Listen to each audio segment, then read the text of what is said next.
Shalom Bapak Ibu, Shalom. Puji Tuhan, saya bersyukur banget Bapak Ibu. Saya pagi hari ini berikan kesempatan sekali lagi buat Ibu. Bapak Ibu, saya waktu pulang, sebelum berangkat dari 7 Juni, saya itu bergumul dengan sesuatu, bukan masalah apa, tapi saya rasa ada sesuatu yang beda di tubuh saya, bukan karena saya mengembang ke kanan ke kiri, tidak.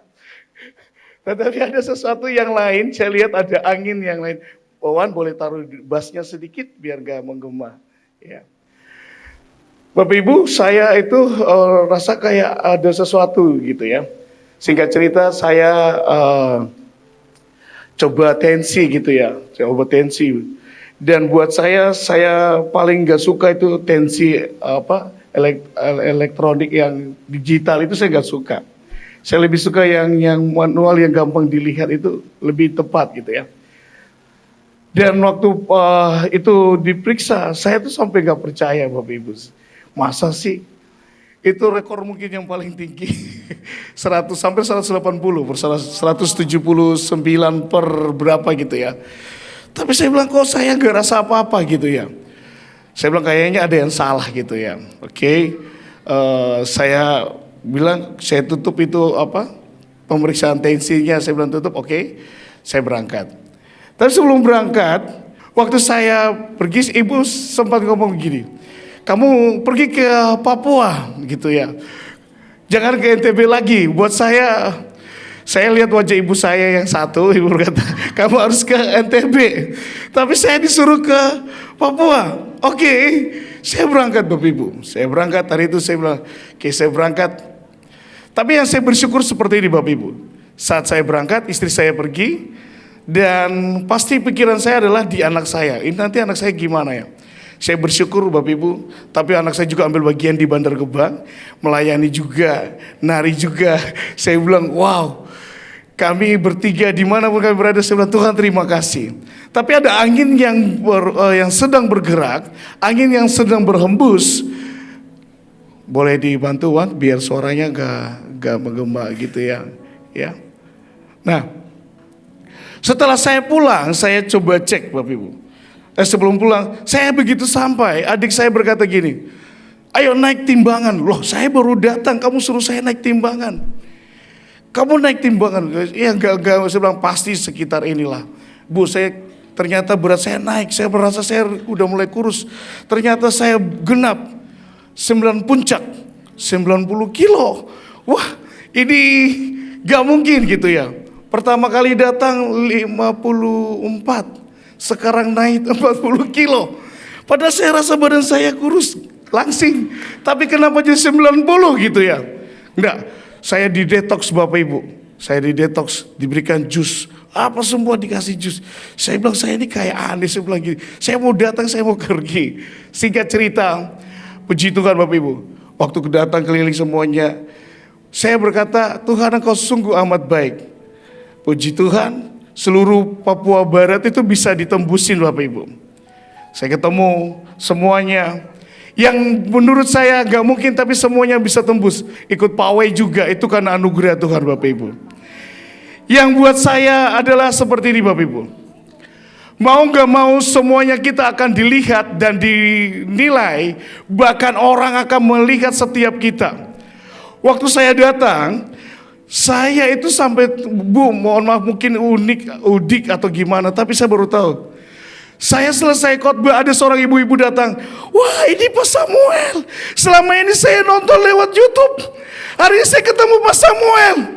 Saya bilang gini, saya cerita kepada anak saya yang dijemput saya, ternyata Bapak punya fans. Bapak punya fans. Saya punya fans. Saya bilang gini, wah ternyata sampai di sini toh di tempat saya ada orang yang fans yang berkata selama ini saya lihat Bapak lewat YouTube, tapi hari ini saya ketemu Bapak secara langsung. Di Komsel demikian juga. Saya berpikir tidak ada orang, tapi saya ketemu ada orang yang berkata saya lihat Bapak di YouTube. Tiba-tiba saya mau berkata demikian Bapak Ibu, mau gak mau kita akan dilihat banyak orang. Saya udah pakai baju, mungkin saya ganti baju supaya tidak dilihat seperti orang yang berkata mana. Tapi toh dari hidup kita, dari cara kita, orang akan melihat ada angin yang berbeda dari hidup kita. Ada angin yang berbeda yang sedang bergerak dari hidup kita, yang Tuhan sedang hembuskan, sehingga orang akan melihat, oh ini dia, ini dia. Sampai saya berkata, Tuhan, Engkau bawa kami sejauh ini. Mau gak mau, Tuhan buat perbedaan yang ajaib. Dan itu sampai seluruh Indonesia, sampai ke bangsa-bangsa. Bapak Ibu, saya berkata, Tuhan, tolongi. Saya masih bergumul dengan angka yang tadi Bapak Ibu. 179, 180. Dan singkat cerita, saya coba berkata, oke, saya mau pijit dulu. Terus kemudian saya baru ketemu ibu. Saya baru ketemu orang yang pijit pakai bahasa roh. Sambil berbahasa roh dia pijit. Orapapapa syakana. Semua angin dicabut. Saya dengar kata angin itu. Angin itu dicabut. Bapak Ibu cari kemanapun gak ada ketemukan. Ada orang yang refleksi pakai bahasa roh. Mungkin ada. Tapi hari itu saya ketemu yang sesuatu yang berbeda. Dia berkata angin semuanya dicabut. Saya mau sampaikan Bapak Ibu. Ada angin yang bergerak sedang berbeda. Yang sedang berembus di masa kita. Di hidup kita sedang bergerak. Mari kita sama-sama lihat di dalam Kejadian pasal. Sebelumnya Kejadian pasal 8 ayat 1. Kejadian pasal 8. Ada angin segar yang dari Tuhan sedang bergerak, yang sedang berhembus, yang mau gak mau kita harus bergerak mengikuti angin itu. Mungkin angin kita gak bisa lihat, tetapi kita bisa rasakan kemana angin itu bergerak. Kita bisa rasakan angin itu sedang bergerak dengan kuat. Gak bisa dipungkiri, saya berkata, ibu berkata kemanapun kalian pergi, kalian akan pergi membuat sebuah yang beda, tanda yang beda. Mau gak mau ada Kejadian 1 ayat 8 demikian bunyinya. Maka Allah mengingat Nuh dan segala binatang liar dan segala ternak yang bersama-sama dengan dia dalam bahtera itu. Allah membuat angin menghembus melalui bumi sehingga air itu turun. Saudara, kata angin di sini adalah beruah, itu juga roh Tuhan, nafas Tuhan yang sedang berhembus. Kejadian 1 ayat 2, roh Tuhan melayang-layang. Itu bicara tentang anginnya Tuhan. Saya mau berkata, buat setiap kita, pasti ada angin Tuhan yang sedang berhembus. Sedang dilepaskan buat bangsa kita. Saya berkata, Tuhan, tolongi Tuhan. Tolongi. Biar hidup kami terus dihembusi dengan Engkau. Kadang kita nggak ngerti angin ini kemana. Tapi angin itu berhembus, maka ada sesuatu yang terjadi ajaib. Nah, ini yang saya mau bahas Bapak Ibu. Ada angin yang sedang berembus di sisi yang lain. Boleh dibuka Efesus pasal 4 ayat yang ke-14. Efesus pasal 4 ayat yang ke-14.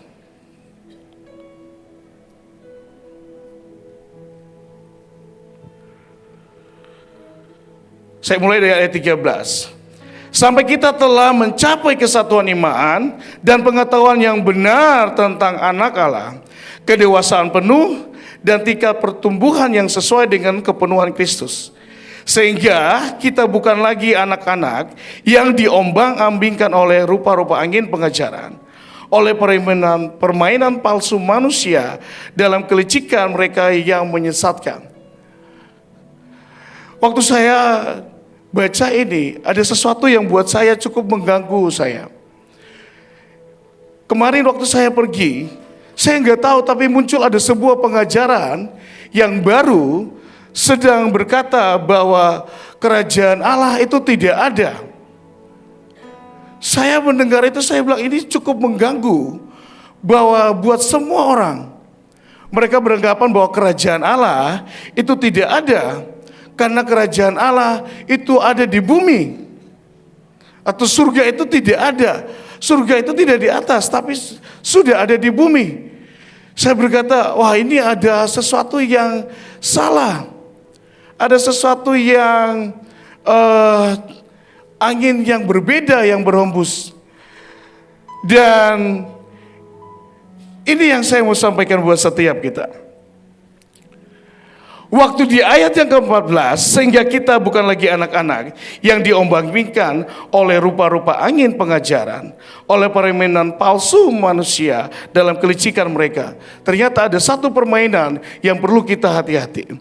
Permainan yang perlu kita waspadai, jangan sampai kita ada di dalamnya. Bahasa aslinya berkata, permainan itu adalah kubi. Dalam bahasa aslinya Yunani berkata kubi atau seperti dadu, permainan dadu yang dimainkan oleh orang-orang yang profesional, yang memakai jas, yang memakai dasi, dan mereka tampil, senyum dan sebagainya. Kemudian mereka main. Tetapi tanpa disadari itu adalah sebuah permainan yang menipu, yang menyesatkan, dan bisa mengikat bahkan menjauhkan hidup kita. Tetapi banyak orang yang suka yang dilihat oleh mata, yang suka dilihat oleh penampilannya. Sehingga tanpa disadari itu bisa menggeser jauh hidup kita. Saya nggak tahu, tetapi ada bagian kita yang suka berkata kalau rapi, enak dilihat dan sebagainya, itu pasti jauh lebih sempurna. Kalau Bapak Ibu ingat khotbahnya Pak Joshua berkata, ada orang-orang yang menurunkan atau menukar sesuatu yang ajaib dengan hal-hal yang kelihatannya profesional yang ditukar dengan hal yang lain. Tetapi di sini ada angin yang lain atau ada permainan yang lain yang disebut dengan kubi yang bisa menipu orang, yang bisa membuat mata mereka melihat bahwa yang sempurna, yang rapi, yang sistematis itu adalah baik. Saya begitu datang di gereja, saya berkata, wah ini ada sesuatu yang harusnya tidak boleh atau jangan sampai menjadi sebuah permainan yang dapat menipu, bahkan menyesatkan setiap anak-anak Tuhan. Kata kubi itu artinya seperti judi. Boleh muncilkan gambarnya? Ada 3 hal. Yang pertama itu kubi atau tipu daya yang disengaja. Tetapi ada orang-orang yang suka ditipu. Udah tahu itu KW, udah tahu itu bukan asli, tapi suka karena mirip. Udah tahu itu bukannya tuh, tapi suka. Tapi tanpa disadari, kita sedang ada di dalam sebuah permainan yang menipu hidup kita.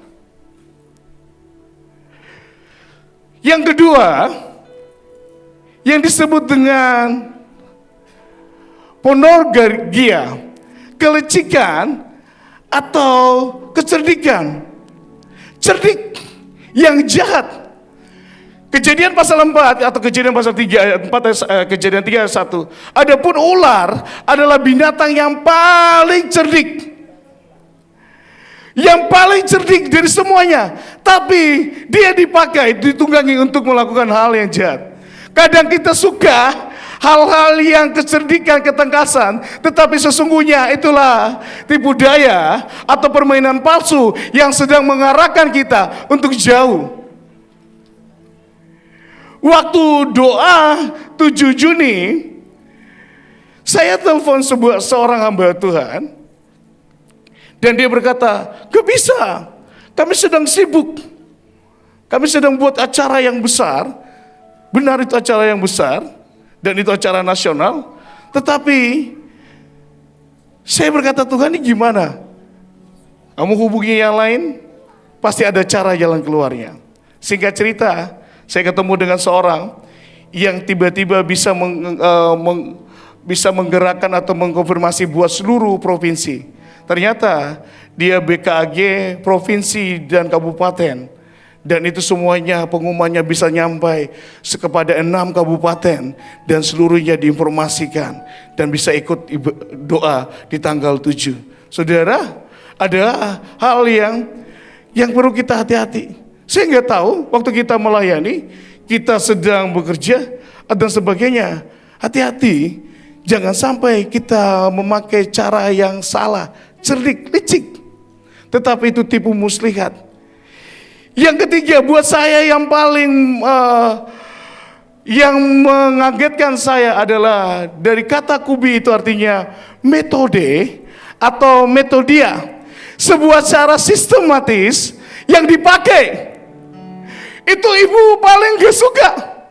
Makanya kenapa kalau kita menyembah terlihatnya rapi, terlihatnya wow, tapi sebentar itu nada tinggi surga turun menyambar kita dan berkata tidak ada Tuhan di sana.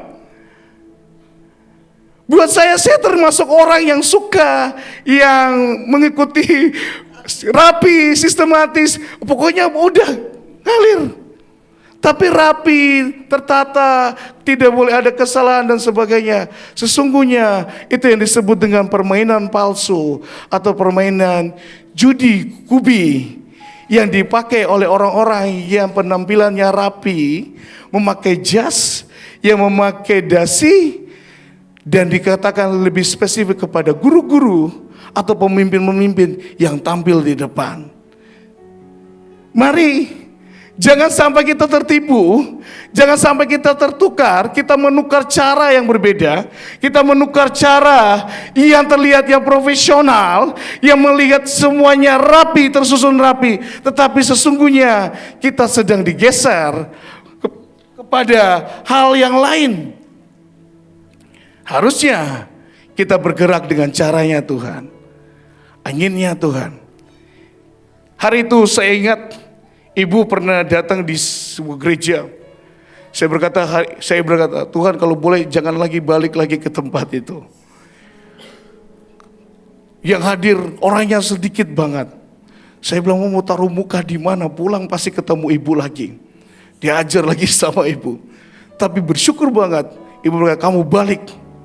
Saudara, waktu kita datang doa nyembah di tanggal 7, yang saya tahu pasti orang ini akan membuat ikut metode liturgi yang dipakai.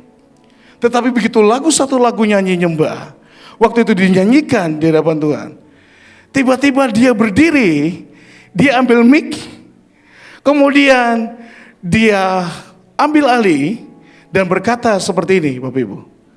Ini 1 jam yang sangat berharga, 1 jam yang penyembahan yang kita harus berikan yang terbaik buat Tuhan. Dalam pikiran saya, sebentar nanti khotbah, saya akan ambil alih dan saya akan ajak jemaat untuk nyembah. Tetapi Tuhan bergerak dengan angin yang berbeda. Singkat cerita, penyembahan di awal dimulai dengan bawa Indonesia semuanya. Saya nangis, saya tersungkur di depan. Tiba-tiba dia panggil, Pak Samuel, maju. Saya bawa selendang yang dititip Bapak Ibu, sama stiker yang peta Indonesia. Tiba-tiba itu dimunculkan di slide-nya, digambar, dan Pak Pendetanya ambil, dan Pak Pendetanya pegang bannernya tinggi, dan dia angkat di hadapan Tuhan. Di depan jemaat dia nyembah, dan dia teriak. Saya berkata, Tuhan, biar dari bangsa gerbang ini, gerbang kebenaran, gerbang timur ini, sekali lagi ada orang-orang yang menyembah memohon anugerah-Mu, belas kasih-Mu buat bangsa kita. Yang tadi saya mau pakai, oh ini metodenya, sebentar saya akan khotbah, nanti setelah saya khotbah, saya ajak jemaat nyembah buat doa buat Indonesia. Ternyata Tuhan bergerak cara yang berbeda. Di awal dia bergerak nyembah semuanya. Sampai kami gak bisa berhenti untuk nyembah, doa karena hadirat Tuhan sudah mulai bergerak dan bekerja. Saudara, mau pilih yang rapi, yang terlihatnya seperti sistematis, metode, dan sebagainya. Tetapi sesungguhnya itu adalah sebuah permainan yang sedang menjerat atau permainan curang, tipu muslihat yang sedang mengarahkan kita kepada hal yang lain. Enak terlihatnya, pakai jas, pakai dasi, penampilannya rapi, semuanya sempurna. Saya bersyukur banget ada di tempat ini. Kenapa? Walaupun meski Bapak Ibu bisa rasakan, cek sendiri. Kita mau nyanyinya bagus, kita maunya rapi, tapi toh Ibu bisa tahu ada kebenaran yang berkata tidak, ganti. Begitu kebenaran itu disampaikan, pasti sesuatu yang menyakitkan, tetapi itu baik buat kita. Bagaimana caranya supaya kita bisa hadapi ini Bapak Ibu? Yaitu dengan kebenaran. Ibu Ruth selalu berkata kebenaran itu.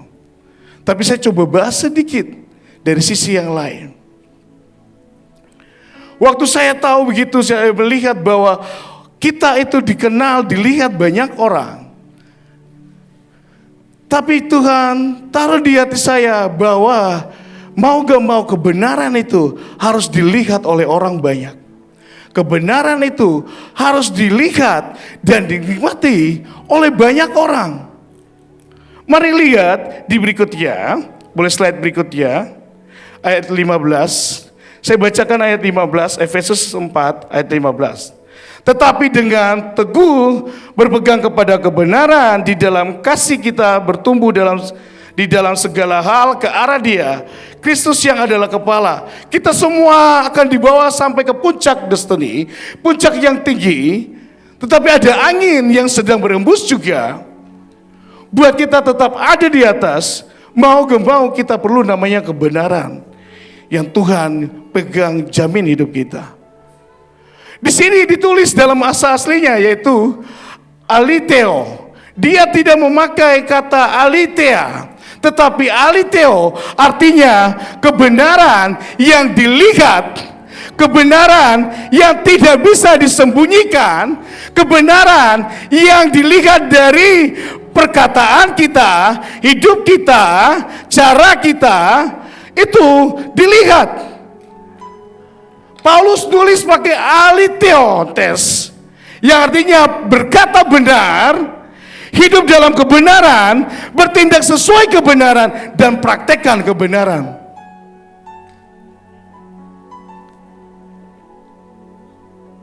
Dia mau supaya kita hidup dalam kebenaran. Saya begitu selesai khotbah, saya berkata, saya ingin cepat balik. Dan saya bawa kendaraan. Kemudian saya ketemu dengan lampu merah. Kan kita suka kalau merah ke orange, hijau sampai ke orange kan kita paling suka ya. Tiba-tiba gasnya kencang, gitu ya. Saya di pinggir itu tiba-tiba berhenti. Karena lampunya udah mau merah. Dan gantilah, di sebelah saya ada jemaat yang baru selesai khotbah hari itu, berdiri di samping. Dan saya udah mau tancap gas. Kebenaran dilihat dari cara kita berkata, cara kita praktekkan hidup kita. Saya udah mau tancap gas. 1, 2, 3, tapi di hati bilang, jangan langgar, tunggu. Bapak Ibu, tiba-tiba di sebelah ada orang lewat, berhenti saya. Shalom Pak Pen. Kaget saya, Pak Pen itu Pak Pendeta. Ternyata saya dipanggil Pak Pen. Pak Pen, nanti kalau Bapak Ibu yang ke pendeta semua ke sana dipanggil Pak Pen. Pak Pen, oh iya, sama-sama nunggu lampu merah. Kebenaran, kita praktek cara hidupnya. Dan itu mengganggu hidup saya. Harusnya kita, saya ingat khotbahnya Sasa di Israel. Imam itu sehat, tubuh, jiwa, roh, itu berkat yang diberikan. Tapi karena dasarnya saya gak mau, istri saya bawa pulang dari Malang, bawa duren. Dan singkat cerita, harusnya Pak Samuel menjauhi buah terlarang itu.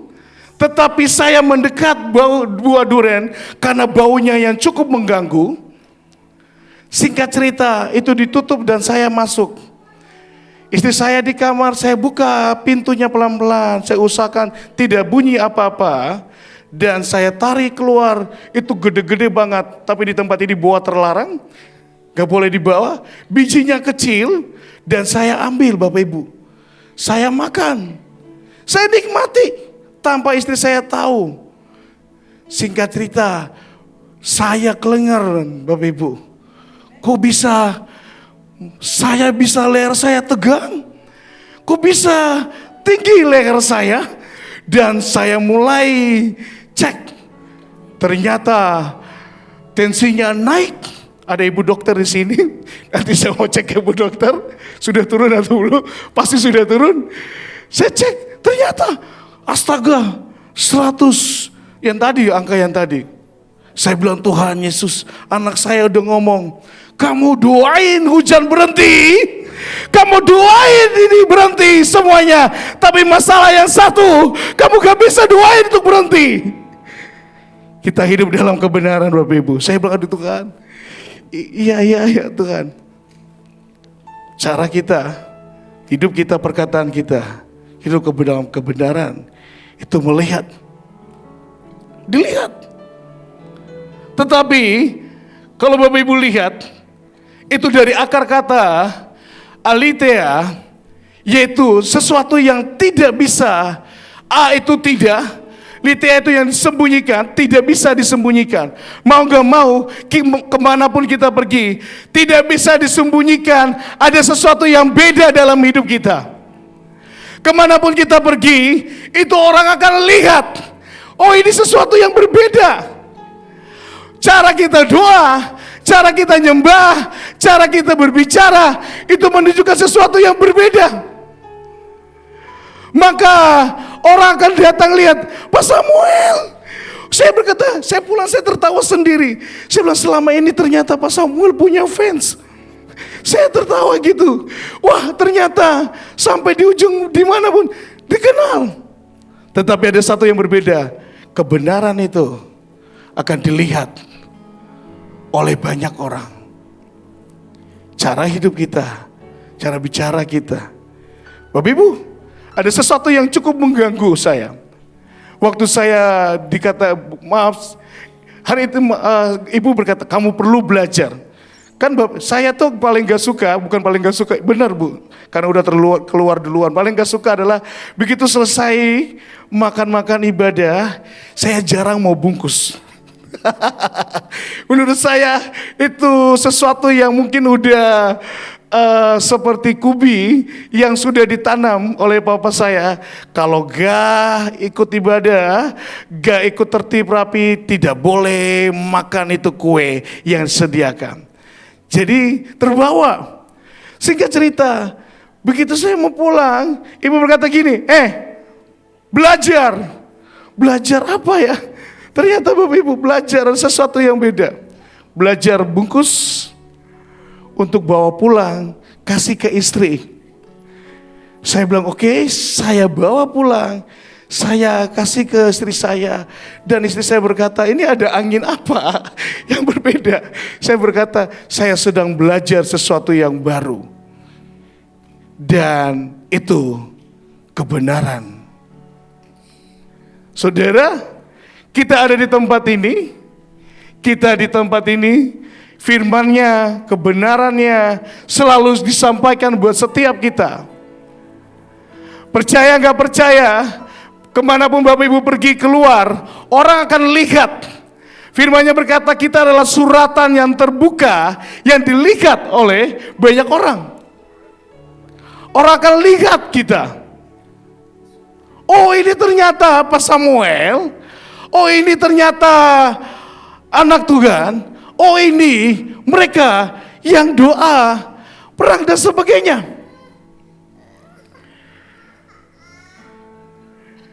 Itulah aletheia, kebenaran yang harus kita hidup di dalamnya. Lewat cara bicara kita, cara kita bergaul, bukan hanya di tempat ini, tetapi di keluarga kita, dimanapun kita berada. Itu kita gemakan kebenaran itu. Maka angin permainan yang palsu itu, kita bisa hindari hal itu. Saya berkata, istri saya ngomong gini, kamu bisa hentikan hujan. Saudara bisa hentikan hujan, amin. Bisa doain berhenti. Tapi perkataan istri saya berkata, masa yang itu aja kamu gak bisa hentikan, turunin itu tensinya. Saya berkata, bukan masalah tensinya. Karena saya udah langgar. Saya makan buah yang terlarang itu tanpa sepengetahuan kau. Hampir separuh kotaknya itu habis. Dan istri berkata, ini benar-benar kamu habisin. Dan begitu saya tensi, saya bilang, waduh Tuhan, ini cukup mengganggu. Tapi yang saya bersyukur adalah seperti ini Bapak Ibu. Waktu saya panggil ibu, ada yang pijit itu, dia bahasa roh. Dan dia berbahasa roh. Hai angin, jahat, semuanya normal, enyah dalam nama Yesus. Saya lihat ibu ini, orangnya biasa. Sering saya lihat ketemu, tapi dia hidup mempraktekkan kebenaran itu. Dia bahasa roh sambil pijit. Dia sambil nasihatin saya. Jarang kan Pak Samuel dinasehatin sama ibu-ibu tukang urut. Beliau di sini melayani di sini sebagai SS, tapi dia layani, dia pakai kebenaran. Dia berkata, Pak, jangan minum ya es ya. Jangan minum es. Minum air panas. Bapak, oke, saya dengar ternyata kebenaran itu di semua orang bisa dilihat. Dan hari itu muncul oleh seorang yang mungkin saya nggak pernah lihat, nggak pernah mungkin bicara dengan beliau hanya sepintas, tapi di kebenaran dia ngomong, Bapak, ini anginnya sudah bersih. Dia berkata gini, loh Bu, saya masih rasa sakit, itu sudah sembuh. Saya udah tahu itu sudah sembuh. Loh Bapak Ibu, kalau pijit kan kita pingin, Bu, di sini lagi ya, sini lagi. Tapi dia berkata, sudah hilang Pak. Percaya, udah hilang. Loh Bapak Ibu, ini sesuatu yang berbeda. Yang dia katakan dengan imannya, kebenarannya, dia ngomong. Mari, jangan biarkan kita tertipu dengan sebuah penampilan yang oke. Saya berkata, oke, badan saya tidak apa-apa, oke, tetapi begitu bilang, oh Pak, ini angin di dalamnya. Angin yang lain yang mengganggu Bapak. Angin yang bisa membuat Bapak gak bisa konsentrasi dan sebagainya. Oh, ini dia. Mari, hati-hati dengan angin yang mungkin kecil. Angin yang mungkin bisa bergerak buat kita tertidur dan sebagainya. Jangan sampai angin itu buat kita tertipu dengan permainan dadu. Seperti seorang penampilan yang melayani permainan judi. Atau bahasa Latinnya bilang kubi. Atau dia yang dikatakan metode. Itu bisa membuat kita bergeser sedikit jauh dari Tuhan. Dan saya berkata, Tuhan, ini saya, tolongi saya. Saya yang suka dengan yang rapi. Yang suka tertata rapi, kalau tidak diikuti dengan itu kayaknya gak mau. Kalau lagunya kurang pas, pasti gak mau dan sebagainya. Tetapi di tempat ini kita diajarin, yaitu mari dimanapun kita berada, kebenaran itu, angin itu akan buat kita ngerti. Ini yang Tuhan mau, yang Tuhan suka dan yang Tuhan tidak suka. Ini aja Bapak Ibu yang saya ingin bagikan kepada Bapak Ibu. Buat hari ini ada angin yang berbeda. Roh Tuhan sedang bergerak, tetapi juga hati-hati dengan yang bisa geser hidup kita. Saya serahkan kepada